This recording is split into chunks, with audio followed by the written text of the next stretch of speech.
हरे कृष्ण हरे कृष्ण हरे राम राम राम हरे हरे, हरे कृष्ण कृष्ण कृष्ण हरे राम राम राम हरे हरे कृष्ण हरे राम राम राम हरे हरे, हरे कृष्ण कृष्ण कृष्ण हरे हरे राम राम राम हरे हरे कृष्ण कृष्ण हरे हरे श्री ज्ञानदेव तुकाराम पंढरीनाथ भगवान की जय, स्वामी ज्ञानेश्वर महाराज की जय, जगद्गुरु तुकाराम सब संतगणकी मूकं करोति वाचालं मूलं गयते यत्कृपातमहं वन्दे परमानन्दमाधवं वसुदेवसुतं देवं कंसचाणूरमर्दनं देवकी परमानन्दं कृष्णं गुरुर्ब्रह्मा गुरुर्विष्णु गुरुर्देवो महेश्वरः गुरु साक्षात् परब्रह्म ओम नमो ज्ञानेश्वराय करुणाकरादयाळ तुमचा अनुग्रह लादलो पावनकानुचाचरी मी कलाकुसरी काहीच नाही बोलतो जयधिकाधिका तुमचा अनुग्रह लादलो पावन झालो चाचरी एका जनार्दनी तुमचा दास त्याची आस पुरवावी तुमचा अनुग्रह लादलो पावन झालो चाचरी कुंडली कवचारी श्री ज्ञानदेव तुकाराम पंढरीनाथ भगवान की जय, स्वामी ज्ञानेश्वर महाराज की जय, जगद्गुरु तुकाराम महाराज की जय, सब संतन की जय। 38वा श्लोक 11वा अध्याय। हरि त्वमादिदेव पुरुष पुराण त्वमादिदेव पुरुष पुराण त्वमादिदेव पुरुष पुराण त्वमादिदेव पुरुष पुराण त्वमस्य शिवस्य विश्वस्य परं निधानं त्वमस्य विश्वस्य परं निधानं त्वमस्य विश्वस्य परं निधानं त्वमस्य विश्वस्य परं निधानं त्वमादिदेव पुरुष पुराणस् त्वमस्य विश्वस्य परं निधानं त्वमादिदेव पुरुष पुराण त्वमस्य विश्वस्य परं निधानं त्वमादिदेव पुरुष पुराण त्वमस्य विश्वस्य परं निधानं त्वमादिदेव पुरुष पुराणस् त्वमस्य विश्वस्य परं निधानं वेत्तासि वेद्यं च परं च धाम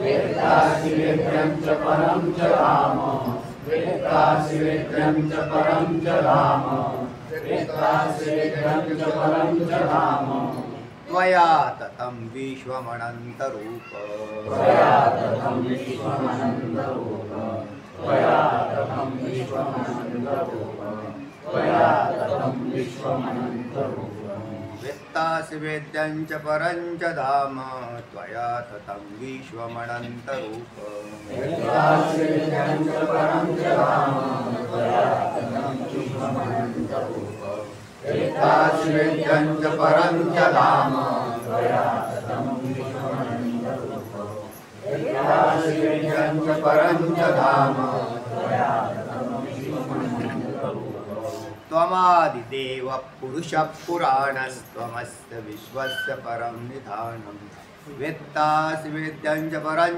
च धाम त्वया ततं विश्वमनन्तरूप त्वमादिदेव पुरुष पुराण त्वमस्य विश्वस्य परं निधानं वेत्तासि वेद्यं च परं च धाम त्वया ततं विश्वमनन्तरूप त्वमादिदेव पुरुष पुराण त्वमस्य विश्वस्य परं निधानं वेत्तासि वेद्यं च परं च धाम त्वया ततं विश्वमनन्तरूप त्वमादिदेव पुरुष पुराण त्वमस्य विश्वस्य परं निधानं वेत्तासि वेद्यं च परं च धाम त्वया ततं विश्वमनन्तरूप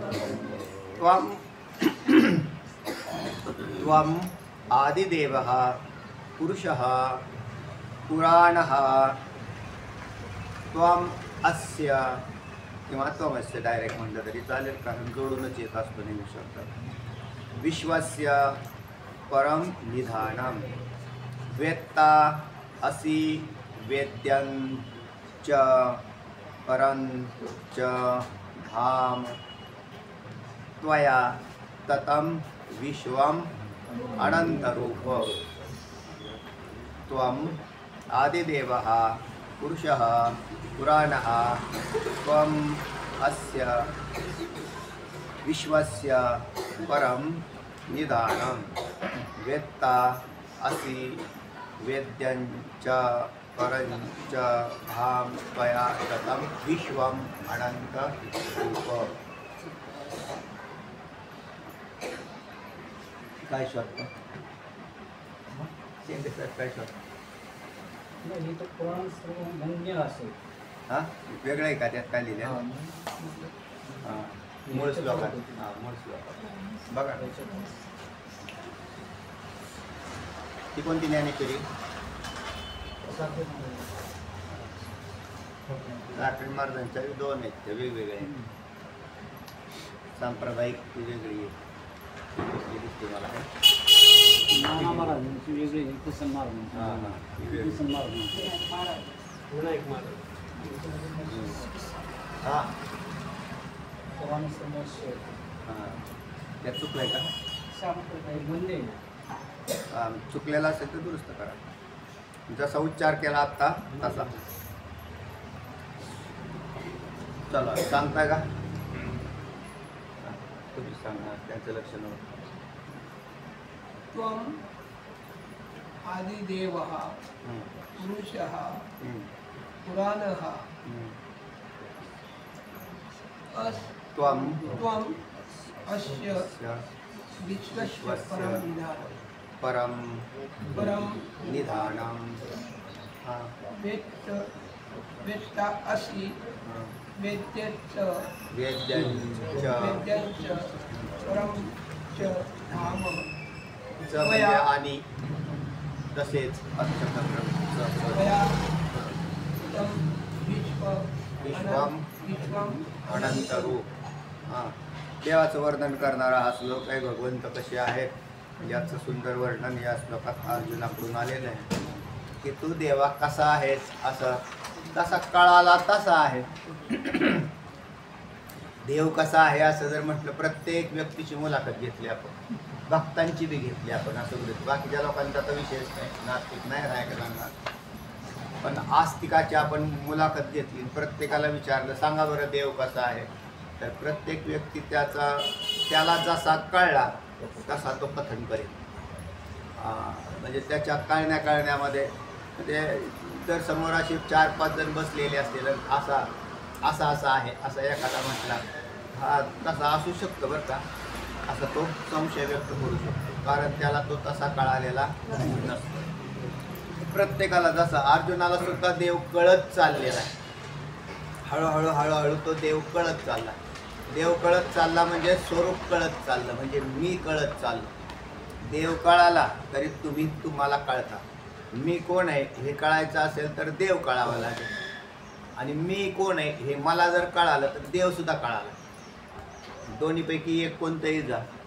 म्हणजेच तुम्ही स्वतःला जरी जाणलं आणि तुम्ही स्वतःला जर जाणून घेतलं, कळाला तुम्ही स्वतःला, तरी तुम्हाला देव कळेल. आणि देव जरी कळाला तरी तुम्ही कळतात. याचाच अर्थ त्याच्यामध्ये काय आहे? अभेद आहे, अभेद. हां म्हणजे अभेद असा जर कळाला की काम होतं. कारण उपाध्या बी कळाल्या, देवाची उपाधी, आपली उपाधी, हे जगत कसं झालं, तरी पुष्कळ तुम्हाला याचं देवाचं ज्ञान होतं. आणि पुन्हा चिंतन ज्यांनी केलं, ज्ञानेश्वरी ज्यांनी वाचली, त्यांना देव कळायला काय अडचण आहे. ब्रह्मसाम्राज्य दीपिका वर्णेली गीतेची टीका, असं ना, विठोबाचा प्राण सखा ज्ञानोबा माझा. तर तेव्हा ज्याने भगवद्गीतेचं एकच भगवद्गीता मुक्त करू शकतो, म्हणजेच एक ज्ञानेश्वरी मुक्त करू शकतो. पण ज्ञानेश्वरी कळण्यासाठी मी पुष्कळ दिवस घासावे लागतात, असं होतं. वेदांत शास्त्राचं श्रवण केल्यावर ज्ञानेश्वरी कळायला सोपी झाली. त्याला एरवी त्याच्यात जरी राहिला तरी ती माऊली कृपा करतातच त्याच्यावर. पण ज्याला श्रोत्रियता म्हणतात तर त्याला थोडेसे जास्त ग्रंथ पाहिले शास्त्राचे की मग कळायला लागतं. देव कसा आहे अर्जुनाला कळत चाललेला आहे. म्हणजे आत्ताच्या या श्लोकापर्यंत आपण जसं पाठीमागून चिंतन करत आलो तर प्रत्येक वेळेला आपल्याला असं लक्षात येतं की अर्जुनाला याच्यात वृद्धी होताना दिसते. तू कसा आहेस, त्वम, त्वम म्हणजे तू, आदिदेव हा, तू कसा आहेस आदिदेव. बऱ्याच वेळेला असा शब्द पुन्हा पुन्हा येतो आणि पुन्हा पुन्हा येतो तर बुद्धीत घर्षण होण्यासाठी येतो. त्याला दुरोक्ती तिरोक्ती असे दोष येत नाही. जोपर्यंत बुद्धीत स्थापित होत नाही तोपर्यंत शब्द वापरले जातात. आणि एकदा बुद्धीत स्थापित झाल्यावर मी तुम्हाला नेहमी दृष्टांत सांगत असतो की जसं एखादं घर आहे, घर बांधायचं असेल तर घर बांधताना त्या घरावरती पुष्कळचं लक्ष राहतं. प्रत्येक वेळेला त्याच्या भिंतीवर, त्याच्यातल्या मटेरियलवर, त्याच्या सगळ्या गोष्टीवर लक्ष राहतं. घर बांधून राहायला जाणारा मनुष्य घरावर लक्ष देतो कारण तो त्या घरात असतो. तसं हे शब्द तुम्हाला कुठपर्यंत उपयोगी होतात, जोपर्यंत ज्ञान होत नाही तोपर्यंत त्यांचा. म्हणून मग ते पुन्हा पुन्हा येतातच. दगडावर दगडी जशी चढत राहतात ते प्रत्येक वेळेला, किंवा विटेवर विटा चढत राहतात, प्रत्येक वेळेला विटाचा संबंध येतच राहतो. कारण घर पूर्ण नाही ना झालेलं. घर पूर्ण झाल्यावरती मग वाणीतून काय बोलेल तर काही नाही. तेव्हा काही वेळेला असे शब्द तुम्हाला बरेचसे दिसतील. पुरुष हा, प्रत्येक वेळेला पुरुष पदाच्या बऱ्याच ठिकाणी पुरुष पुरुष पुरुष पुरुष शब्द तेवढे सारखेच का पुरुष सांगतात त्याला जाणण्यासाठी. तेव्हा त्वम आदिदेव हा, तू कसा आहेस, त्वम म्हणजे तू कसा आहेस, आदिदेव. आदिदेव अर्थात या सगळ्यांचाही आदी असणारा. तर तेव्हा आद्या, बरोबर आहे. तर तेव्हा आदिदेव म्हणजेच आद्या असा असणारा, सगळ्यांच्या अगोदरचा. आणि त्याच्यानंतर म्हणून तिथं आदिदेव असा शब्द प्रयोग आला. त्याला ईश्वर असं म्हणतात. आदिदेवाचं दुसरं नाव काय आहे, ईश्वर आहे. पहिला जो असतो त्याला आदिदेव. देव म्हणजे दिव्यत्व जिथे सुरू होतं त्याला देव म्हणतात. आणि आदी म्हणजे सुरुवातीचा. म्हणून दिव्यत्वाला प्रारंभ कुठं झाला तर ज्या ठिकाणी माया उपाधी लागली, माया विशिष्ट चैतन्य, आदी नारायण म्हणते ते, त्याला आदी, त्याला आदी नारायण म्हणतात, आदी विष्णू म्हणतात किंवा महाविष्णू म्हणतात. अशी पद आलेली. त्यालाच ईश्वर असं म्हणतात. कारण ज्याच्यापासून सृष्टीचा प्रारंभ झाला, यतो वा इमानी भूतानी जायन्ते येन जातानि जीवन्ति यत् प्रयत्नभि संविशन्ति तद्ब्रह्मेति. त्याच्या ज्याच्यापासून सृष्टी झाली तर त्याला काय म्हणतात, आदिदेव असा आहे, तो ईश्वर आहे. बरं, देव हा शब्द आल्यामुळे ब्रह्म म्हणायचं नाही, कारण ब्रह्माला देव नाही म्हटलं जात. तिथे दिव्यत्व आणि गुणांचा समुदाय असतो. त्याला आपण काल पाहिलं होतं चिंतनात. गुणांचा समुदाय जिथे उत्पन्न होतो, मग तो कुठे उत्पन्न झाला तर माया विशिष्ट परमात्म्याच्या ठिकाणी. निर्गुण परमात्म्याच्या ठिकाणी गुण नाही, आणि जिथे गुणवान परमात्मा आहे तिथे दिव्यत्व आलं. म्हणून ब्रह्माला दिव्य म्हटलं जात नाही. ब्रह्म दिव्य आहे का, नाही. देव दिव्य आहे. आणि मग देव कुठं सुरू झाला, आदिदेव ईश्वर. आणि त्याच्यात गुणांचा समुदाय आला म्हणून दिव्यत्व आलं, नाही तर दिव्यत्व आलं नसतं. प्रकाशितपणा कशात आला, ईश्वरात आला. ब्रह्माला प्रकाशित आहे असं म्हणू नये, त्याचं स्वरूप तसं. म्हणून आदिदेव. आता वर्णन करायचं तर ब्रह्माचं नाही केलं जातं, मग कोणाचं केलं जातं, ईश्वरापासून पुढचं सगळं वर्णन केलं जाईल. म्हणून सुरुवात करताना स्वम आदिदेव हा म्हणजेच तू पुरुषोत्तम असा स्वरूप असणारा तू काय आहेस, आदिदेव असा. पुढं पुरुष असा शब्द आलेलाच आहे. पुराण हा पुरुष हा. पुराण हा म्हणजे जुनाट, सगळ्यात जुनाट, सनातन. पुराण पदाचा अर्थ आहे सनातन, उत्तम पुरुष. या विश्वाचा सगळ्यात जुनाट सनातन असा जर कोण असेल तर तूच आहेस. कवी पुराण मनुष्याशितारम. 8वा अध्याय पाहून घ्या. तिथे वर्णन आलं हा? गौरणीयांस मनु स्मरेद्य हा. सर्वस्य दातारमचिन्त्य रूपमादित्य वर्णं तमस परस्तात्. आदित्यवर्णम तमसा परस्ता. तेव्हा तिथे श्लोकामध्ये 8व्या अध्यायात म्हटलं होतं की पुराण तो हा कसा आहे कविम पुराण मनुशासिकार का अत्यंत जुना तिथेही वर्णन असं चालू होतं का नाही. त्या हा असा पुराण जुन सनातन असा पुरुष आहे. तर याच्या अगोदरचा कोणीच नाही. तर हा जुनाट आहे. जुनाट जुगादीचे नाणे जुनाट जुगादीचे नाणे बहुत काळाचे ठेवणे लोपले होते पारखेपणे भाव चळणे चुकविला. जुगादीचे नाणे त्याला असं म्हटलं जुनाट म्हणजे सनातन पुराण. आणि त्वम अस्य कसा आहेस तू. आता पुरुष हा तर त्यात हा उत्तम पुरुष आहे. ब्रह्मस्वरूपालाही पुरुष म्हटलं जातं. पुरुष म्हटलं जातं पण पुरुष ब्रह्माला म्हटल्यावर ते थोडासा जमत नाही. मग पुरीत जो शयन करतो त्याला पुरुष असं म्हणतो. मायारूपी पुरीमध्ये शयन करणारा ईश्वर हा पुरुष आहे म्हणून त्याला उत्तम पुरुष असं म्हटलं. ब्रह्माला उत्तम पुरुष नाही म्हटलं जात. ब्रह्म हे उत्तम पुरुष आहे का नाही. त्याला उत्तम नाही काहीच बोलायचं नाही त्याला.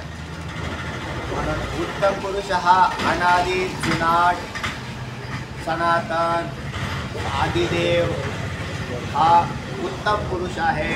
उत्तम पुरुषच म्हणण्या परमात्मे विकारतः तर तेव्हा असा हा उत्तम पुरुष असणारा असा परमात्मा. त्याला उत्तम पुरुष हा पद लावला असेल तरी उत्तम पुरुष म्हणून लावून घ्या. पुराण पुरुष पुराण हे लावलं त्याच्यात विशेषण कोणतं आलंय ते पुराण म्हणजे सनातन पुरुष आहे. हा सनातन पुरुष आहे. त्याचप्रमाणे त्वम तू देवा कसा आहेस. अस्य म्हणजे आहे. त्वम म्हणजे तू. विश्वस्य विश्व अस्पर्तितही अस्य शब्द जोडून आला पण विश्वस्य असा पद आल्याने विश्वाचे असा अर्थ झाला. विश्वाचे हे देवा तू विश्वाचे परम निदानम. निदानम म्हणजे आश्रय. या विश्वाचा तू काय आहेस आश्रय आहे. हे सारं वर्णन ईश्वर वाचक दिसतंय. म्हणजे एवढे आतापर्यंत जेवढी पदं वापरलेली दिसत आहेत ती कशी ईश्वर वाचक पद आलेली दिसत आहेत. याचा अर्थ अर्जुनाने देवाला ईश्वर स्वरूप आहे हे कळालं. आता म्हणजे हा श्रीकृष्ण हा ईश्वर स्वरूप आहे. आदि नारायण आहे. पुरातन जुनाट असा आहे ज्याच्यापासून विश्व निर्माण झालं किंवा विश्वाचा आधार ज्याच्यावर हे विश्व राहतं तो आधार तूच आहेस. आणि असा सर्वांचा आदी असा सगळ्यांचा आदी असा जर कोण असेल तर तूच आहेस. त्याचप्रमाणे तू वेत्ता सुद्धा आहेस.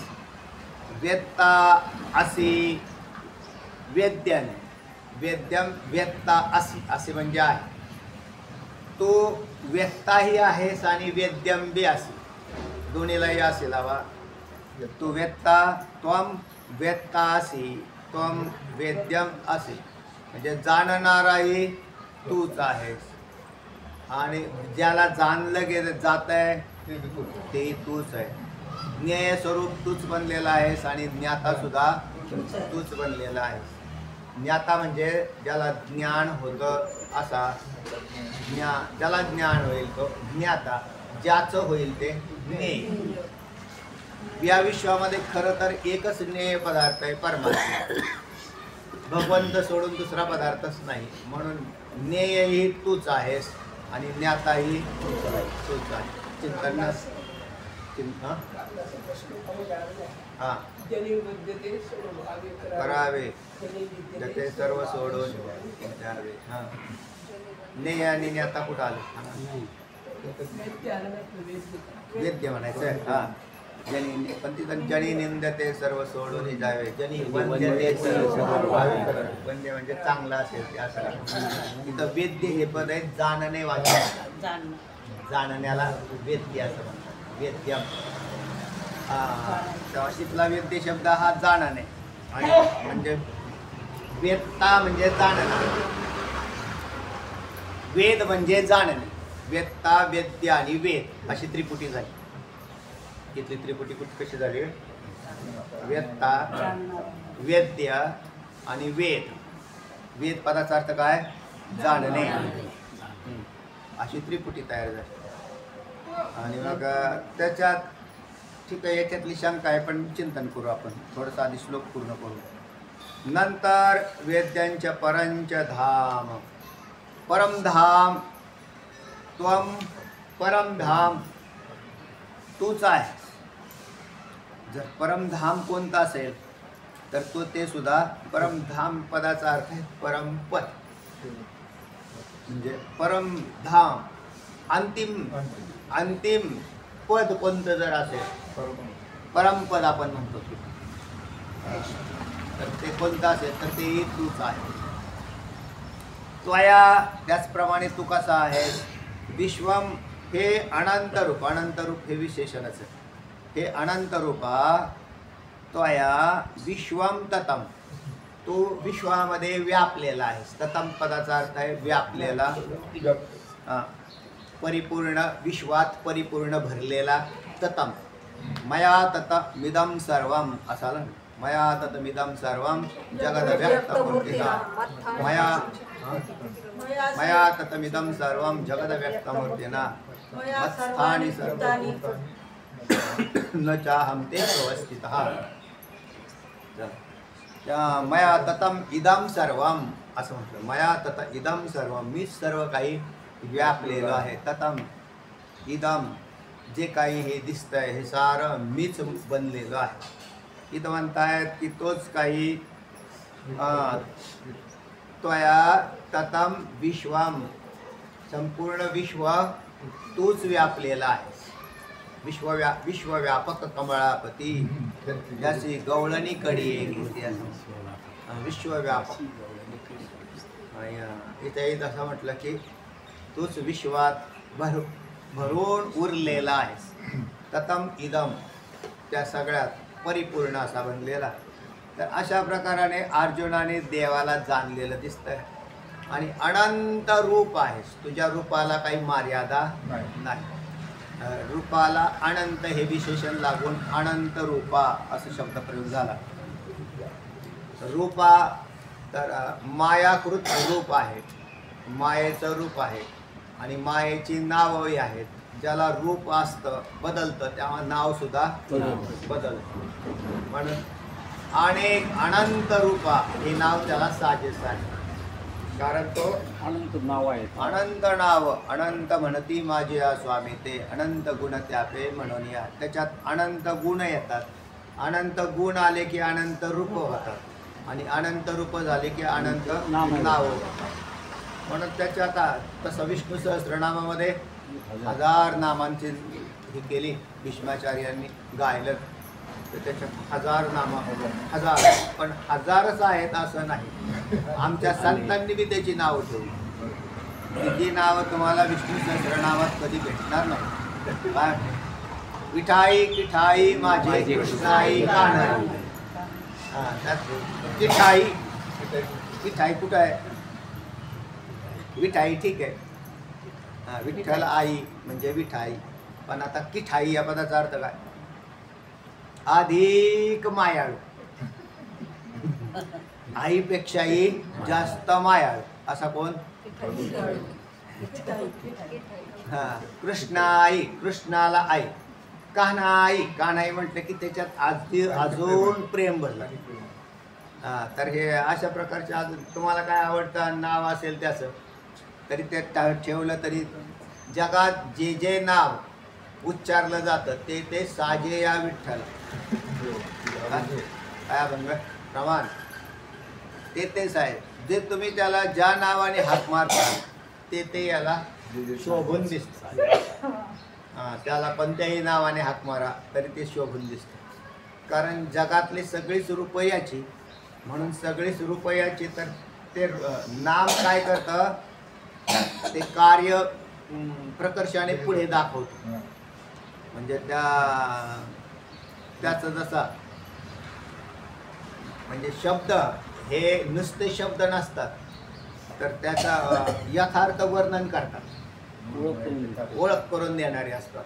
मग ते सर्वांशात करतील हे नाही, पण काही अंशात का होईना ते शब्द त्याचं वर्णन करतात, म्हणजे रूपाचं त्याच्या. म्हणून याची जर अनंत रूपं असतील तर त्या एका एका रूपासाठी बी अनंत शब्द वापरलेले.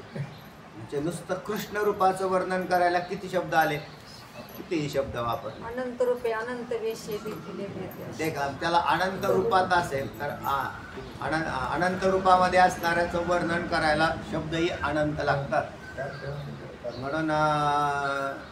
म्हणून तसं पाहिलं तर मग आपण जेवढं काही बोलतो ना ते सारं त्याच्यासाठीच बोलतो असं म्हणावं. जेवढी वाच्यता केली जाते त्याच्यामध्ये तो असतोच, फक्त आपला भाव तसा नसतो. आपला भाव असा असतो की आमचा जर समजा विषय संसाराचा असेल तर देवाचा भाव नसतो. म्हणून मग ते सगळे शब्द जरी त्याचेच असले आणि त्यालाच लागत असले तरी सुद्धा आता ते शब्द पकडा संतांनी कसे उचलले, काय कांदा मुळा भाजी अवघी विठाबाई माझी. आता कांदा तर आम्ही शब्द किती बी कांदा मार्केट जवळ आहे आपलं, लोक बाजाराला गेल्यावर कांदे कांदे किती बी करतात. आताशी काय भाव वाढला वाटतं तुमच्या कांद्याचा? अशोक महाराज भाव वाढला ना?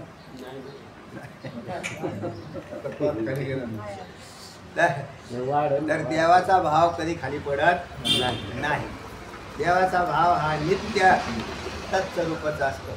ते सावतोबा महाराज बरोबर म्हणतात, काय म्हणले, कांदा मुळा भाजी. त्यांना कांदा बी विठ्ठल दिसतो, भाजी लसूण मिरची कोथिंबीर अवघा झाला माझा वीर मोठ नाडा विहीर दोरी अवघी व्यापी पंढरी.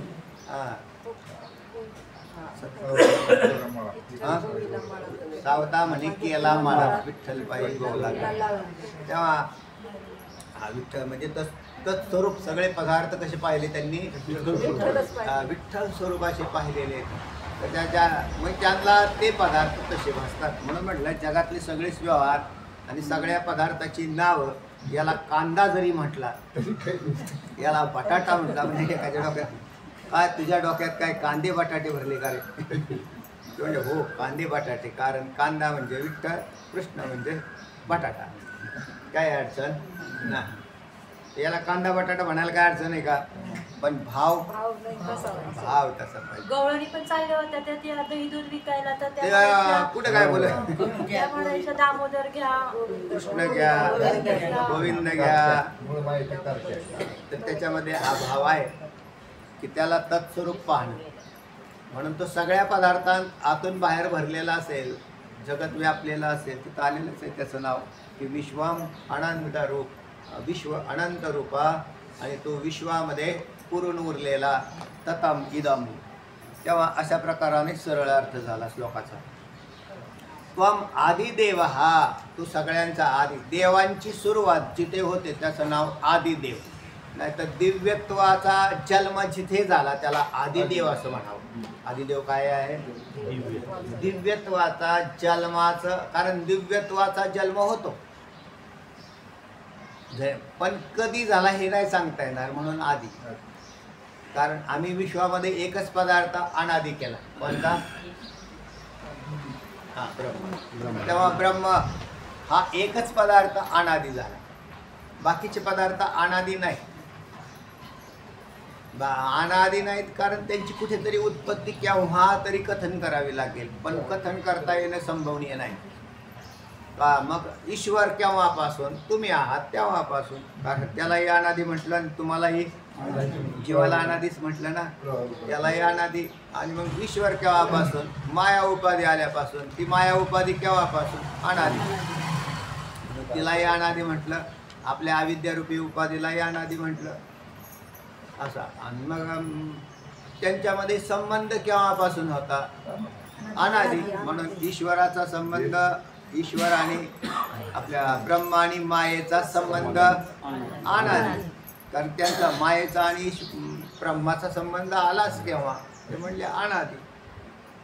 म्हणून ही सगळे झाले का नाही अनादी? अनादी सांगता येते पण हा, पण बाकीच्यांना अनादी नाही असं म्हणतात. मग आता हे सगळ्यात आधी अशी सुरुवात करताना तुम्हाला आता जीवाची सुरुवात करायची. तर मी तुम्हाला त्या दिवशी म्हटलं की अनियंत्रित जीव होते, जीव आधी झाले आणि ईश्वर नंतर झाले असं म्हटलं तरी नाही.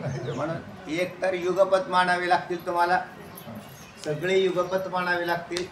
नाही तत्पूर्वी 1 सेकंद का आधी तुम्हाला कोण मानावं ईश्वर मानावं लागेल? लागेल. कारण कर्मफलाचा दाता आहे. दाता आहे तो आणि सृष्टीचा नियंता आहे. म्हणून कर्ता हा कर्माच्या आधी असतो का? कर्म आधी असतं मग कर्ता हा कर्माच्या आधी असतो. म्हणून ब्रह्मस्वरूपात म्हणजे ब्रह्मरूपी पहिला देव हा सगळ्यात त्या अनादी आनंद असं मानून त्याला संपवलं. त्याच्यानंतर मग ईश्वर मानावं लागेल तुम्हाला, कारण आमच्याही अगोदर आपण ज्याला आदी देव असं म्हणणं, म्हणून त्याचं वर्णन करताना काय येतं इथं? आदी देव. तसे तुम्ही सुद्धा देवच आहात. देवाची बरे देवाची बरे तुका म्हणे खरे तुम्ही कोण आहात? देवच आहात. पण तुम्ही देव आहात तरी सुद्धा एक आदी देव धरावा लागेल ना, कारण विश्वामध्ये किती देव आहेत तर सगळे जेवढे दिसतात हे सारे देव स्वरूपच आहे. म्हणून जीवही देवच आहे. जग अवघे देव, मुख्य उपदेशाची ठेव. जग अवघे देव, जग हे सारं देवच आहे. पण तरी बी एक आदी देव मानावं लागेल आणि त्याला काय म्हणतात? ईश्वर असं म्हणतात. म्हणून देवादी देव तो हा देवादी देव परवा पांडुरंग सदाशिवाचा निज ठेवा. बाप रुक्मादेवर 25वा 24 मूर्ती वेगळा. तर तेव्हा तो हा देवादी देव बरवा, आदी देव बरवा. हा देव कसा आहे? आदी देव असा आहे.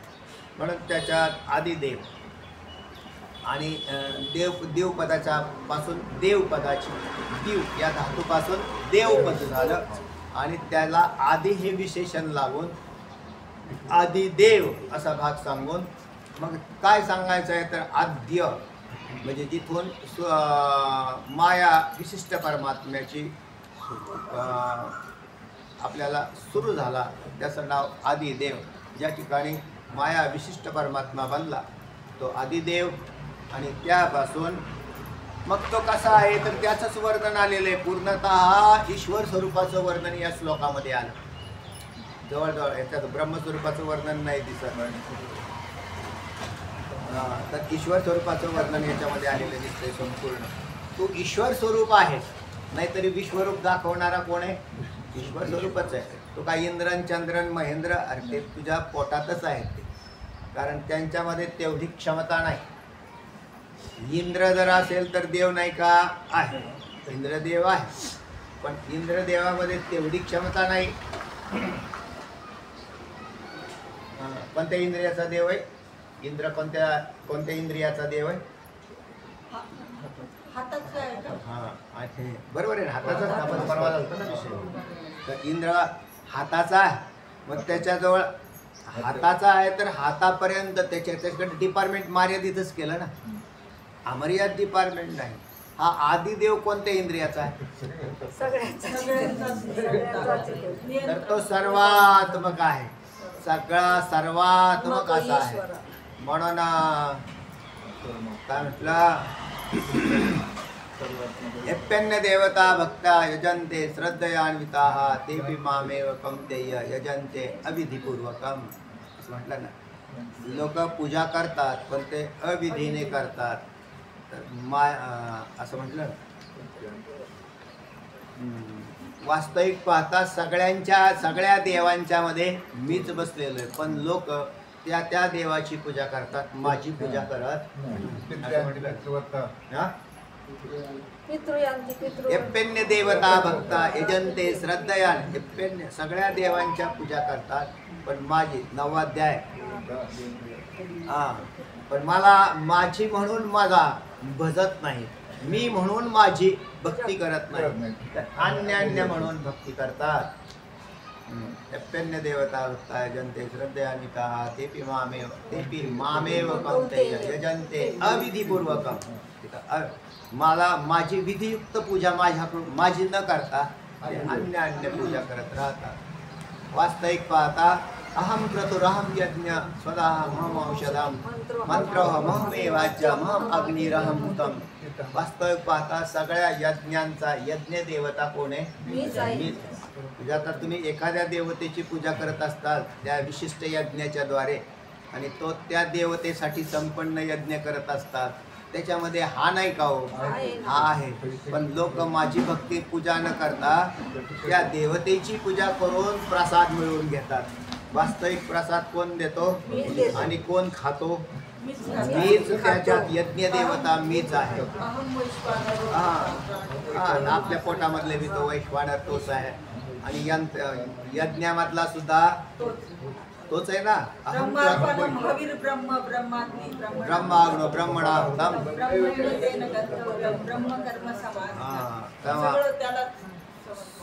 पण मुख्य तो आहे, त्याच्याकडे लक्ष राहत नाही. पण मग आता देव कळाल्यावर असं लक्ष राहील. आता म्हटलं आपण तर कितीतरी भक्त आपले वेगवेगळ्या देवतांच्या पूजा करताना दिसत आहे. वेगवेगळे सीझन सुरू झाले, देवांचे बी सीझन आहेत.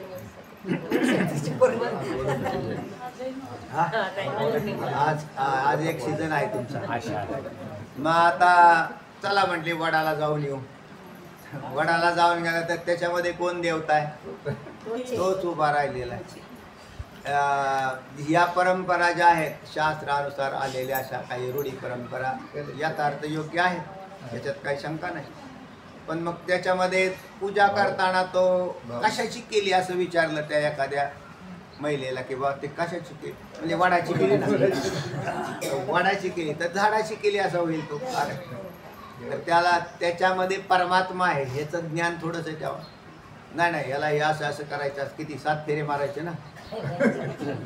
हा 7 फेरे बांधून पकाट करून टाकायचे. म्हणजे 7 जण आणखी परत त्याला प्रतिबंधच ना.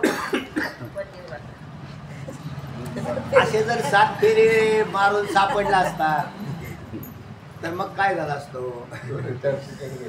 बरोबर आहे का? करतात भाव आहे श्रद्धा, चांगली गोष्ट आहे. किंवा त्याच्यामध्ये काय झालंय, श्रद्धेचा विषय आहे, त्याचा भाव आहे, त्याच्या श्रद्धेचा किंवा असं असं. पण त्याच्यात जर असं झालं असतं तर मग एक कायमस्वरूपी जन्म कुठं झाले असते? एकाच घरात झाले असते. तर शिवाय हा पुढचा जन्माला जाणार आहे दुसरीकडं आणि हे जाणार आहे तिसरीकडे. हे पुढच्या वेळेला पुरुष आणि स्त्री होतील याचीच गॅरंटी नाही. हे नाहीये. जसे याती जाती वर्ण हे बदलले जातील तसे लिंगही बदललं जाईल. लिंग हा शरीराचा धर्म आहे. लिंग कुठं खरं पुढच्या जन्मात झाला ना, माणसाचा स्त्री बी होऊ शकतो आणि स्त्रीचा पुरुषही होऊ शकतो. असं कसं काय? मग शरीर बदललं, शरीर का म्हणून त्याच्यामध्ये असणार. त्याच्यात अजून एक विशेषता पहा, मानवी शरीर मिळाल्यावर आपला आवाज कसा दिसतो? नरासारखा आवाज येतो आहे ना. आणि तो जर स्त्री शरीरामध्ये गेला तर त्यांचे आवाज पिकेलर आहे, एक विशिष्ट असे आवाज आहे त्यांच्या आवाजात. ते म्हणजे आपल्याला लगेच ओळखू येतं का नाही, माणूस बोलतोय का स्त्री बोलते आपल्याला लक्षात येतं. पण ही यंत्रणा कुठं काम करते? जीवात्म्यात करते का देहात करते? हा, ते देहावरती देहात काम करते. म्हणून जीवात्म्याच्या ठिकाणी एक इंद्रिय, वाक इंद्रिय कुठे आहे? आहे का नाही? 16 समूहात वाक इंद्रिय आहे ना. ते वाक इंद्रियाचा स्वर कोणता? हा तसं. आता त्याला यंत्र कोणतं प्राप्त झालं? देह म्हणजे काय? यंत्र. आणि हे यंत्र प्राप्त झालं की स्वर बदलला. त्या बोलण्याची भाषा, लकीब आणि त्याच्या शरीराचे देहधर्म. पुरुष हा पुरुष म्हणून वागायला लागतो कारण त्याचा देहावरती काय झालं, तसा भाव उत्पन्न झाला. म्हणून तुम्ही पुरुष आहात का स्त्री आहात?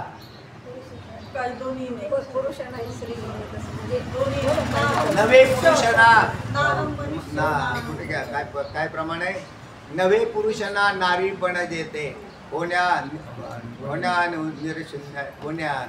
शून्या निरशून्याई पलवडे. हा पलवते.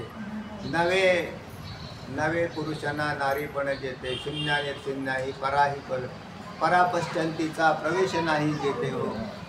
असं म्हटलं निळबाऱ्यांची गोळण पाहून घ्या. नवे पुरुषना नारी पण जेते, शून्या निर्शून्या ही पैलाडी परोते. नाकळे नाद बिंदू काळा ना ज्योतीचे, ज्योती ते परापश्चंतीचा प्रवेश नाही जेते हो. ऐशा परी हा मूर्तिमंत झाला. आता बरोबर आहे. त्याचा नाकळे नाद बिंदू काळा ना ज्योती ते काय त्याचा म्हणून तुम्ही जर चैतन्य स्वरूप परमात्मा आहात तर तुम्हाला शरीर नाही. पहिली गोष्ट शरीराचा भाव वजा केला. शरीर नाही तर पुरुषही नाही आणि स्त्रीही नाही. तुम्ही जीवात्म्याचा बाद केला तर जीवात्मा हा तर गुणांचा एक प्रकारचा 16चा समूह झाला. त्यात कर्मेंद्रिये, ज्ञानेंद्रिये, प्राण आणि अंतःकरणाचा असा गठ्ठा बांधला. त्याच्या ठिकाणी अहम भाव तयार झाला सूक्ष्म देहाच्या ठिकाणी. तर ते सुद्धा जड जड पदार्थ आहेत सगळे. अंतःकरण जड आहेत, प्राण जड आहेत, ज्ञानेंद्रिय जड आहेत, कर्मेंद्रिय जड आहेत. ज्ञानेंद्रिय जड आहेत का? जडच आहेत ज्ञानेंद्रिय. नाही म्हणजे काही सांगतात किंवा सांगत काय. त्याचं नाव ज्ञान असं आहे म्हणून मी तुम्हाला विचारतो. ज्ञानेंद्रिय जड आहेत का? जड आहेत का चेतन स्वरूप आहेत? जडच आहेत. कारण या पंचमहाभूतांच्या अर्ध्या 7वांशापासून उत्पन्न झालेली आहे. अंतःकरण सुद्धा ज्ञानाचंच केंद्र आहे पण ते सुद्धा जड आहे. म्हणून त्याच्यात स्फुरणारं ज्ञान भिन्न आहे आणि हे यंत्र वेगळं आहे. जीवात्मा रूपी हिथं बी एक यंत्र काम करतं. जसं हे स्थूल देहरूपी यंत्र आहे तसं सूक्ष्म देहरूपी यंत्रच आहे. आणि हे दोन्ही यंत्र अज्ञानमूलक असे आहेत. मग त्यांना चेतन स्वरूप चैतन्याने प्रकाशित केलेले आहे. म्हणून माझा त्या यंत्राशी काहीच संबंध नाही. त्या दोन्ही यंत्रांना म्हणजे सूक्ष्म देहाला आणि स्थूल देहाला विक्षेप असं म्हणतात. आणि अज्ञान स्वरूपाच्या ठिकाणी येणाऱ्या आवरणाने हे कळत नाही की मी चैतन्य स्वरूप आत्मा आहे. मग विक्षेपाला आपण धरलं म्हणजे या दोन्ही देहांचा आपण ताबा घेतला आणि ताबा घेऊन तिथे राहिलो. मग तिथं राहिल्यावरती जरा बरं वाटायला लागलं. जीवपणा आला. त्याच्यामध्ये भोगता बनला, भोग्य विषय प्राप्त झाले, कर्म करायला लागला आणि याच्यामध्ये रेंगाळला. तर अनादी काळापासून तो रेंगाळलेला अविद्येमध्ये असा रेंगाळलेला. त्याला म्हणतात चला हो चला तुम्हाला मुक्त विक्त व्हायचं का नाही? तो म्हणतो हो करू. चला हो निघायचं का? जाऊ. असं झालेलं आहे. त्याला त्या अभ्यास करायचा का? करू. असा त्याला करावा असा उल्हासच नाही. संसारात कसा उल्हास धरतात? पळू पळू कामं करतात ना लोक. सांसारिक माणसं बघा त्या अशी काय एवढे डल आहेत का? बिलकुल डल नाहीत. किती कंटाळलेले असले किती थकलेले असले आणि संसारात आणण्यावर येता का तुम्हाला 10,000 रुपये देत आलोच. त्याला 2 दिवस झोप का नसाला. जर सांगितलं होतं कारण त्यांनी दिलेले नसावे 500 मागचे 7-8 वर्षापासून. ते म्हणजे आता आले तर देईल नाही तू देणार नाही. तो असा पळू पळू जाईल. त्याला झोपत का व्हायना जाईल पण जाईल. त्याची काय त्याला चित्तातून तेवढी अपेक्षा भोगाची अपेक्षा आहे. तसे मोक्षाची अपेक्षा नाही. मोक्षाला जाऊ त्याच्यापासून काय पडलेलं नाही. अभ्यास करू. पण हे किती अंगलट येण्याचं प्रकरण आहे हे माहीत नाही. हे प्रकरण इतकं अंगलट येईल ना जेव्हा कधी हा देह पडेल ना त्यावेळेला कोणीच वाचवायला राहणार नाही. हे मोठं अंगलट येणार आहे. फक्त आपल्याला आत्ताच संधी आहे की अयम आत्मा ब्रह्म हे ज्ञान आत्ता करून घ्यायला संधी. आणि मग त्याच्यातून काय होईल? त्याच्यातून काय नाही सुखाने मारता येईल. सुखाने मारता येईल म्हणजे अरे देह माझा असं नाही असा जर भाव असेल मग मृत्यू केव्हाही आला तर त्यावेळेला तो तयारीत आहे. त्या म्हणजे आत्ता मृत्यूला काय करायचं महाराज? काय नाही करायचं, टाकून द्यायचं. अशी तयारी केव्हा होईल? मी देह आहे असं चिंतन करणाऱ्या माणसाला 100% दुःख होईल. आणि अयम आत्मा ब्रह्म स्वरूपावर राहणारा त्याला काहीच खचगंती नाही. म्हणजे काही अडचण नाही. म्हणून हे चिंतन नित्य राहण्यासाठी सतत चिंतनाची गरज आहे. एकदा ऐकल्यावर तुम्हाला कळालेलं आहे. तुम्हाला काय कळालं? मी देह, हे कळालंय का नाही? 100% कळालं. पण मी देह नाही. आणि आता तुमचं काय दुखायला लागलं थोड्या वेळा, मी घरी गेल्या, आता इथं नको. जिथे कोणीच नाही तुम्ही आता, म्हणजे आता काय करायचं व्हा, ते महाराष्ट्र सांगत होते असं तर का. पण आता मग त्याचे लगेच देहभाव जागृत झाला. आणि ते म्हटले अजून तर आमचे बरेचसे राहिलं होतं, लोकांच्या नाव, आपल्या लोकांच्या नाव थोडे जमिनी द्यायचे, पोरांच्या नावावर जमिनी करायच्या राहिल्या, तामकं करायचं राहिले, तमकं करायचं राहिले. आणि मग त्याच्यातच हे आल्यावर मला आणि त्याचा परत परिचिन्न भाव झाला का नाही, माझं शरीर, माझं घर, माझी पोरं, असा की ते दुःखाला हेतू झाला. लगेच दुःखाला. मग ते एवढे दिवसाचं चिंतन काय झालं, तर त्याचं कारण त्या चिंतनाने आकार नाही धारण केलेला. चिंतन श्रवण करणं वेगळं आणि बुद्धीत आकार धारण करून राहणं. वार्धक्य येईल पुढे बुद्धी होईल. माऊली ज्ञानोबरांनी सुंदर वर्णन केलेलं आहे. 13वा अध्याय पाहून घ्या. 13वाच ना. हा, ऐशी दशा येईल पुढे मग मन होईल वेडे, तो चिंतून ठेवी चोखडे आत्मज्ञान. हा, पुढे ज्या वेळेला अशी दशा येईल ना, त्यावेळेला काही सुधारायचं नाही, सुचणारच नाही. दाढी सावळ धरी मान हलवणी वारी, तरी जो करी मायेचा पैसू. हा, फार दाढ्या पिकल्या ना तरी सुद्धा संसारातच मुंड लावून राहिले, ते डोकं लावून राहिले. मान हलवणी वारी, असे नको नको नको नको असे म्हणते. आता चल मागाय मान हलते. ऐशी दशा येईल पुढे मन होईल तेव्हा चिंतोनी ठेवी चोखडे. त्याच्या आधी आत्मज्ञान चिंतोनी ठेवी चोखडे आत्मज्ञान. जर असं जर नाही, अण्णा जर भारी सांगायचे, अण्णाचं ऐकलेलं आहे ना, त्या अण्णा बरोबर सांगायचे असे, किंवा त्याची काय अवस्था होईल त्या म्हातारपणामध्ये. चला त्या सारख्यासारखी दृष्टांत माऊलींनी सुंदर सुंदर दिलेले. चला, पण हे सगळे आपल्याला दिलेलेच आहे, लक्षात राहू द्या. हे काय त्याच्यासाठी दृष्टांत कोणासाठी दिलेले नसून आपल्यासाठी दिले, की बाबा सावध होय आणि सावध होऊन भगवत साधना करा. चला, तेव्हा आता आधी देव असणारा पुरुष पुराण हा कसा आहे, पुराण ऐसा पुराण प्रसिद्ध चोर, केशव नाम्याचा दातार, पंढरपुरी उभा विटेवर भक्त पुंडलिकासाठी. ऐसा पुराण प्रसिद्ध चोर, त्याचं नाव पुराण प्रसिद्ध आणि विशेषण चोराचं. चोराचा हा चोरी करतो. चित्त चोरी येले नंदाच्या नंदने, असं म्हटलं. चित्त चोरी येले हा चोरतो, पण आपलं चित्त चोरतो. आणि चित्त चोरतो तर तत्स्वरूप करून टाकतो. म्हणजे त्याच्यामुळे त्याने आपली काय चोरी केली नाही, तर त्याने काय बाकीचे लोक काय काय देतात, काय काय देतात. दान धर्म पुण्य करणारी माणसं करत नाहीत असं नाही, सगळं काही देतात. म्हणजे काय काय काय काय वस्तू जेवढ्या असतात देतात, पण चित्त देत नाही. या देवाला, या देवाचं वैशिष्ट्य सांगतो. हा काय देतो, हा स्वतःच त्याच्या हृदयात प्रगट होतो. म्हणून सगळ्यात मोठा दानशूर कोण असेल तर देव. त्याने वस्तू नाही दिली, तोच आला मलाच घ्या. सगळ्यात भारी का नाही, कारण वस्तू दिली म्हणजे तो त्या वस्तूवरून काय राहतो, वेगळा राहतो, पण तोच राहतो. आपण देवाची साधना केली, ते म्हणले आम्हाला देवाने काय दिलं, आम्हाला. तुम्ही देवाला काय मागता हो? तुम्ही जर देव सोडून मागत असता तर तुम्ही फसलेले आहात. कारण तुम्ही त्याला सोडून बाकीच्या वस्तू, त्याच्याजवळ तर पुष्कळ आहे मायाकृत द्यायला. आणि जगातले लोक बी इथेच फसले की मायेचे पदार्थ मागतात, देवाची पूजा करतात. देवा असा आता खुशाल ठेव असं म्हटलं तरी खुशाली नावाचा एक पदार्थ देऊन टाकतात तुम्हाला. कारण त्याला माहिती तुम्ही कशात खुश आहेत, हे कशात खुश आहेत, नातवंडात परतवंडात देऊन टाकलं त्याला.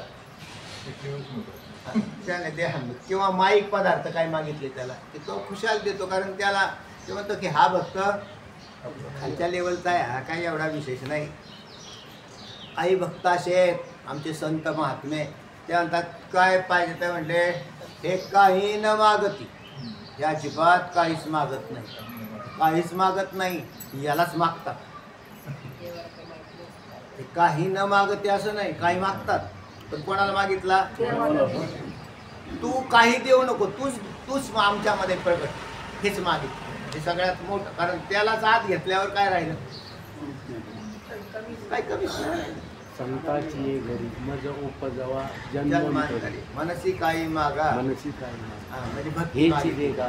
आता काही वेळेला तिथं भक्तीचा ही मागितली तरी ठीक आहे, कारण त्याच्या प्राप्तीसाठी मागितलेली असते. पण याला प्रत्यक्ष मागून संतांनी काय केलं? सगळं मागितलं. आणि लोकांनी वस्तू मागून काहीच मागितलं नाही. आणि यांनी मायाकृत वस्तू काढल्या आणि देऊन टाकल्या लोकांना. कितीही घ्या, तुम्ही मला मागत नाही ना, मग काय अडचण नाही, हे घ्या तुम्हाला काय लागेल तर. चला, तर तेव्हा असा हा काय आहे? पुराण प्रसिद्ध चोर त्वम अस्य विश्वस्य. त्वम काय आहे? त्वमस्य, तू कसा आहेस? विश्वस्य परम निधानम, म्हणजे विश्वाचा आश्रय. विश्व कुठं राहतं म्हणून त्याला निधान असं म्हणतो. हा जगाचा म्हणजे संपूर्ण जगाचं आधार आणि अधिष्ठान परमात्मा आहे. विचारसागरामध्ये एक विषय आलेला आहे, काय म्हटलं? तुझा आत्मा हाच या जगाचा आधार आहे आणि अधिष्ठान आहे, असं त्याला विषय समजावून टाकला विचारसागरात. आता इथे म्हणतायत की त्वम विश्वस्य निदानम, तुम्हीच. निदान पदाचा अर्थ आहे आश्रय. जगत कुठं राहतं? कारण खोटा पदार्थ हा सत्य पदार्थाच्या आश्रयाने राहतो. आम्हाला काय सांगायचं? तो जगताचं निधान आहे म्हणण्यास सत्य तू सत्य तू सत्य तू विठ्ठला कागा दाविला जगदाभास. तुकोबरायांच्या भाषेत जर सांगायला गेलो तर असं येतं, सत्य तू त्रिकाल सत्य, सत्य तू सत्य तू विठ्ठला काबा दाविला जगदाभास. हा जगदाभास का दाखवला आम्हाला? आणि तू तर सत्य स्वरूप आहेस, जगाचं काय आहेस? निधान आहेस. म्हणून जगाचं निधान स्वरूप असा असणारा हाच विठ्ठल, म्हणजे या सत्य म्हणून तो. आता अधिष्ठान जे आहे ना, म्हणून निधानम म्हणण्यामध्ये अधिष्ठानाला आणलं. जगाचं निधान आहे म्हणजेच तू जगाचा अधिष्ठान तू आहेस बनलेला. विश्वस्य परम निधानम, परम आश्रय, विश्वाचा परम आश्रय म्हणून अधिष्ठानाला आश्रय म्हणतात. आणि त्याचप्रमाणे त्याला आधार सुद्धा म्हणतात. सामान्य रूपात आणि विशेष रूपात अशी दोन्ही रूप तिथं काम करतात. माया विशिष्ट परमात्मा हा विश्वाचा सामान्य रूपाने विशेष रूपाने काय आहे? आधार. आणि सामान्य रूपाने अधिष्ठान आहे. आधार सामान्य आणि अधिष्ठान विशेष. म्हणजे हा इथं काय सांगायचं? निदान सांगायचंय ना. आणि कोणाला सांगायचं? ईश्वराचं सांगायचं. म्हणून ईश्वर हा जगाचं म्हणजे माया विशिष्ट परमात्मा हा जगाचं अधिष्ठान झालं ना. आणि मायेमध्ये प्रकाशित आभासित चैतन्य हे आधार झालं. आधार झालं ना. आधार सामान्य झाला आणि अधिष्ठान विशेष. कशा? इथं वेगळं सांगायचं, तिकडे वेगळं. आता ऐका ना, विशेषाचं ज्ञान झालं. सामान्य हे विशेषामध्ये राहत. सामान्य हे त्याचा विरोधी अंश बनत नाही. दोन विशेष एका ठिकाणी राहत नाही. दोन विशेष आहे ना एका जागेवर राहत. जगत विशेष आणि ब्रह्म विशेष हे दोन्ही राहणार नाही. पण एक सामान्य आणि एक विशेष हे दोन्ही एकत्र राहतात. म्हणजे त्यांच्यात नाशक भाव उत्पन्न होत नाही. म्हणजे ते अपरोक्ष ज्ञानाच्या ठिकाणी म्हटलेलं भ्रांती विशेष आणि ब्रह्म विशेष हे दोन एकत्र राहत नाही. ब्रह्माचं विशेष झालं तर भ्रांतीचं विशेष राहत नाही. मग कसं काय राहील? कारण अपरोक्षता जी विशेष बनते ही अपरोक्ष भ्रांतीचा नाश करते. अपरोक्ष प्रमा अपरोक्ष भ्रांतीचा नाश करते, असा सिद्धांतच आहे. तर तेव्हा मग आता हा इथे बघ अधिष्ठान स्वरूप जगाचं अधिष्ठान होऊन आज ईश्वर काय म्हणतो तर निधान स्वरूप असा बनलेला आहे. पुढे दुसरं एक थोडंफार चिंतन येतं की वेत्तासी वेद्यंच वेद्यम, तू कसा आहेस वेत्ताच वेद्यम, जाणणाराही तू आहेस आणि जाणलं जातं तेही तूच आहेस. आमच्या माहितीप्रमाणे आपण जसं आता इकडे त्रिपुटी आणली, इथली वेत्ता वेद्य आणि वेद्यम वेद्य आणि वेद या त्रिपुटीला घेऊन जगात आलो आपण. तर तुम्ही सुद्धा वेत्ताच आहात, जाणणारे तुम्ही सुद्धा आहात, ज्ञाता आहात, ज्ञाता ज्ञान आणि ज्ञेय अशा आपल्याकडे आपला शब्दप्रयोग असाय त्याचा. ज्ञाता ज्ञान आणि ज्ञेय. कोण जाणतो? ज्ञाता जाणतो. कोणाला जाणतो? ज्ञेयाला जाणतो. काय होतं त्याच्यापासून? जाणणं होतं म्हणजे ज्ञेय ज्ञान होतं. तर ही याच्यात ही ज्ञानाची त्रिपुटी. जड पदार्थ हा खरा तर त्रिपुटीत येतच नाही. जाणणारा हा चेतन आहे जे ज्ञान स्वरूप आहे. जड पदार्थ येत नाही. कसा? हा पेन काय झाला? ज्ञेय झाला का नाही महाराज? तर पेन हा ज्ञेय झाला म्हणून तू पेन आहेस असं म्हणणं कसं काय जमल? तरी हा इथे तर तुम्ही म्हणता की वेद्य जाणला जाणारा म्हणजे ज्ञेय आहे ना. वेद्य म्हणजे ज्ञेय पदार्थ हा देवच आहे. तर त्याच्यात असा भाग केला. तुम्ही ज्या वेळेला त्रिपुटी बनवता त्या त्रिपुटीतला हा बरोबर तेच उत्तर आहे. तुम्ही ज्या वेळेला स्वतः जाणकार होता जाणणारा तर त्याच्यातही कर्त्याच्या अंतर्गत अंतःकरण वृत्ती आलेली. त्याच्यातही अंतःकरण वृत्तीतील आभास असा शब्द प्रयोग आला म्हणजे चैतन्य आलं. म्हणजे जाणणारा जड नाही तर काय चेतन आहे म्हणून त्याच्यातही आभास. ज्ञेय पदार्थाच्या ठिकाणी उपहित चैतन्य आणि म्हणजे जाणण्यासाठी निघालेलं जे प्रमाण चैतन्य तिथं सुद्धा चैतन्यच आहे. झालं. पण व्यवहार कुठं झाला? चैतन्यात झाला. म्हणून जाणणारा जाणला जाणारा ज्याच्याद्वारे जाणलं ते प्रमाण हे सारे ज्ञान स्वरूप आहे.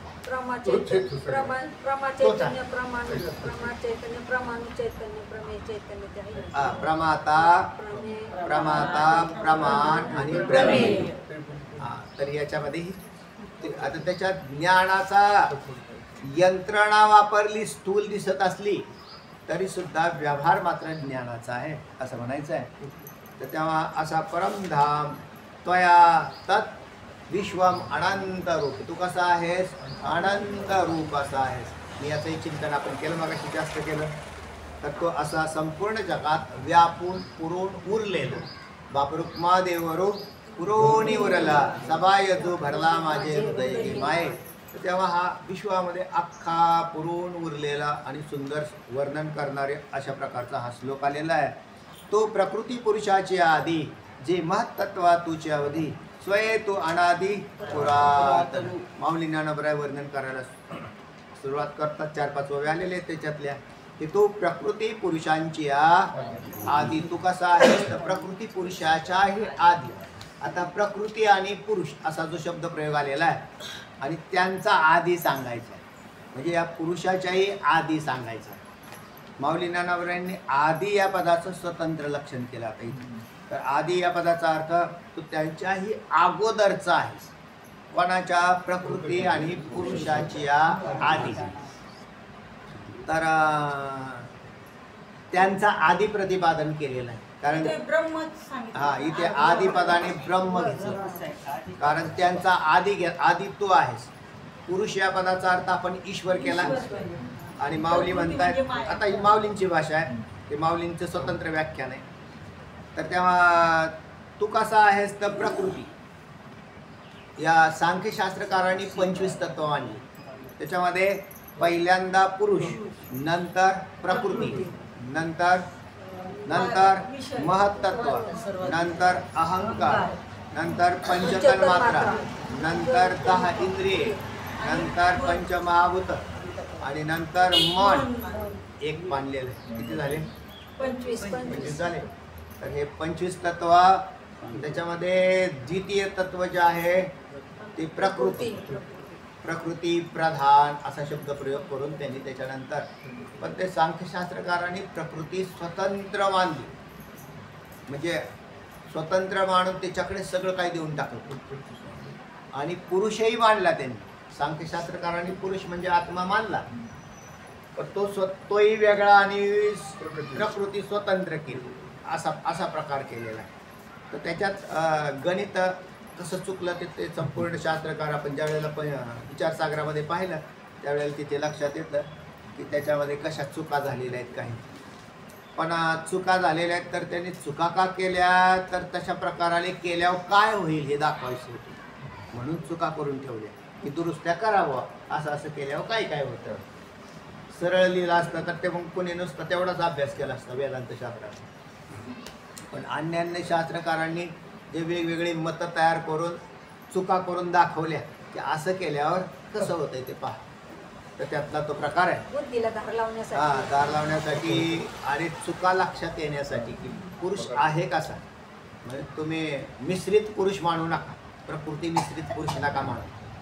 पण माऊली ज्ञानोबराय म्हणतात या प्रकृती आणि पुरुष, तर पुरुषाचाही इथे काय झालेला आहे, त्यांचा आधी जर होत असेल तर पुरुष हा घटकावर नंतर उत्पन्न झाला असं मानावं लागतं. कारण आधी ह्या पदाने काय केलं, अधिष्ठान तर त्यांच्याही तो आधी आहे म्हणण्यामध्ये यांना नंतर केलं. कोणाला, प्रकृती आणि पुरुषाला नंतर केलं. आणि त्याच्याही आधी एक आहेस तो तू आहेस. तर हे उत्तर बरोबर. कारण नेहमी सुरुवात करताना ब्रह्मापासूनच करावी लागते, त्याला सोडून कोणतीच सुरुवात होत नाही. म्हणून माऊली ज्ञानोबरायांनी विश्लेषण करताना काय केलेली आहे, त्याच्यापासून अशी सुरुवात केलेली. नाही आता ओम नमोच्या आद्यामध्ये ईश्वर आणला ना. आद्य कोण आहे, यतो वा यमानी भूतानी जायंते, त्याला आद्य केला. कुठं वाचलंय मला वाटलं ना, ब्रह्म हे आहे, सेपरेटच आहे. ओके, पण ज्यावेळेस त्याला बहुश्यामी एको हम बहुश्याम येतो की त्यावेळेस त्याला इच्छा होती, त्यावेळेस तो पुरुष, त्यावेळेस त्याला पुरुष पकडायचा. बरोबर असं बरोबर आहे, बरोबर. कारण ईश्वराला इच्छा आहे ना, आणि आपण पुरुष कोणाला म्हटलं आत्ता बी, त्यावेळेस पुरुष पकडायचा. आणि नंतर मग प्रकृती, पण माया विशिष्ट जो झाला ना की त्याच्यात इच्छा आलीच ना. एकोहम बहुश्याम असा जो आहे ना तोच पुरुष, आणि त्याला ईश्वर म्हणतात. नाहीतर मग नुसता प्रकृतीमध्ये असणार चैतन्य, त्याला पुरुष असं म्हणता येणार नाही, तर ते ब्रह्मच आहे. जोपर्यंत त्याच्यात पुरुषत्व आलं की कन्वर्ट ईश्वरामध्ये झालं. आणि आधी कोणाला म्हटले, ब्रह्म. प्रकृतीच्या अगोदर आणि पुरुषाच्या अगोदरच असं आधी म्हटले. तुम्हाला काय असं म्हणायचं आहे का की ब्रह्माच्या नंतर आणि ईश्वराच्या पलीकडे असं करायचंय का? हा हा, म्हणजे कसं की ब्रह्म आहे ते काही त्याला हे नाहीये, त्याला हात न लावता.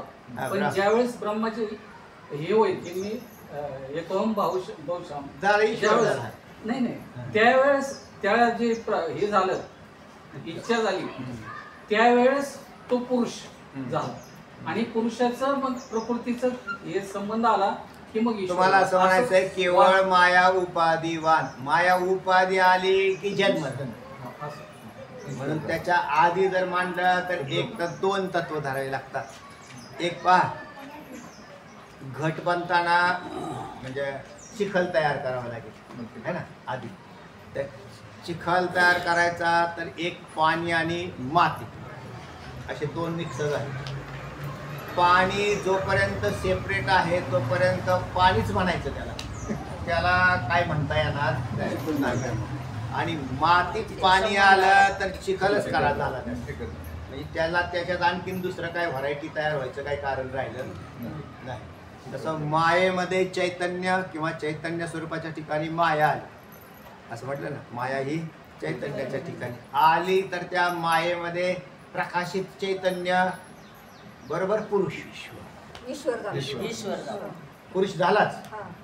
आता त्याला ब्रह्म म्हणायचं नाही किंवा मायेमधला बाजूला काढलेला असंही म्हणता येणार, कारण त्याचं काय झालं, पुरुषात रूपांतरण पुरुष सिद्ध झाला ते. उत्तम पुरुषस्तन्य, तर तो उत्तम पुरुष झालाच. आता पलीकडे एकच राहिलं फक्त ब्रह्म. पलीकडे म्हणजे मायेच्या पलीकडे ब्रह्म आणि मायेत ईश्वर, इतकं झालं. मग आदिपदाने काय धरावं लागेल, ब्रह्म ब्रह्म धरावं लागेल. नाही पण आता हे तर त्याला प्रकृतीच्या आणि पुरुषाच्या अगोदरच हा म्हणजेच ब्रह्म. हे प्रकृती आपल्याला माहित झाली माया, हा पुन्हा पुरुष कोणता, पुरुष म्हणजे ईश्वर ना, ईश्वर झालं इथं आता. पुरुष म्हणजे ईश्वर झाला ना, हा, इकडे ईश्वर झालं ते आता. कारण त्याच्या माया प्रकृती म्हणजेच माया, आणि त्या मायेमध्ये जो आधी जन्मलेला आहे, ज्याचा जन्म आधी झालेला आहे, तो कोण आहे, पुरुष. पुरुष. पुरुष हा मायेतलाच आहे, ब्रह्माला पुरुष म्हणता येत नाही, म्हणून तो पुरुष असं म्हटलं. मग पुरुषाच्या आणि प्रकृतीच्या पलीकडलं परमतत्व ब्रह्मद्राव.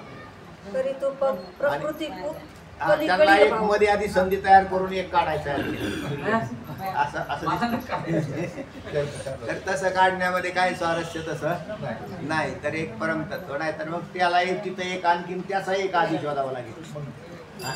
आधीची एक लाईन चालू राहील, एक त्याचा एक आधी, त्याचा एक आधी, त्याची सुद्धा एक मालिका चालू होऊन जाईल. कशाची, नुसतं मायेत प्रकाशित चैतन्य, ते मायेत प्रकाशित चैतन्य कधी झालं, त्याच्या आधी एक मायेत प्रकाशित चैतन्य. तर मायेत प्रकाशित चैतन्य याला पुरुष न म्हणता, हे थोडंसं कन्फ्युजन कशामुळे झालं, आपण ह्याच्या अगोदरचे चिंतन आहे ना, पुरुष हे ईश्वर करून केलं आहे ना, मग पुरुष ईश्वरच आहे. आणि नाही आधी कोणाला म्हटलं तर ईश्वराला म्हटलं असं हे करून चिंतन केलं. हो तसंच इथं आधी हे ब्रह्माला म्हटलं, ब्रह्माला म्हटले. मग हे सांगतो ना, मग माऊली ज्ञानोबरायांचं चिंतन वेगळं आहे. हो बरोबर आहे. तर माऊली ज्ञानोबरायांचं चिंतन वेगळं आहे, आणि वरती श्लोकात दिलेला आधी देव असा शब्द प्रयोग आलेला आहे. काय आलेला आहे, देव. आणि आपण चिंतन देव या पदात दीव धातूपासून केलं, आणि दीव या पदाचा अर्थ आहे दिव्यत्व, आणि दिव्यत्व आलं की ईश्वर, म्हणून हे चिंतन श्लोकाप्रमाणे बरोबर आहे. माऊली ज्ञानोबराय आधी देव कोणाला म्हणतात, तर माऊली ज्ञानोबराय प्रकृती पुरुषाची हा आधी असं करून ब्रह्मतत्वाकडे निर्देश केला असं दिसतं, म्हणजे निर्देश तिकडे केलेला. तर काही अडचण नाही, आदिदेव त्यालाही म्हटलं तरी चालेल, कारण असा त्या पण आदिदेवाची उत्पत्ती होते हे संभवनीय आहे. म्हणून आदिदेव म्हणजे ईश्वरापासूनच संकेत केलेला दिसतं, ब्रह्माचा संकेत तसा नाही. देव आला तिथं, पण माऊलींनी त्याला ब्रह्मस्वरूपाकडे निर्देश केलेला दिसतोय, तो त्यांचाही आदी आहे. म्हटल्याने काय फरक नाही पडला. चला, तो प्रकृती पुरुषांची आदी असा तो प्रकृती पुरुषाच्याही अगोदरचा, किंवा आदिपदाचा अर्थ अगोदरचा असा एक करता येईल तुम्हाला, त्यांच्याही अगोदरचा, म्हणजेच परमतत्व स्वरूप तीच आहे. जी महत्त्वा तुझी अवधी, त्याच्या महत्त्वा म्हणजे बुद्धी, या महत्त्वाची अंतिम मर्यादा तूच बनलेला आहे.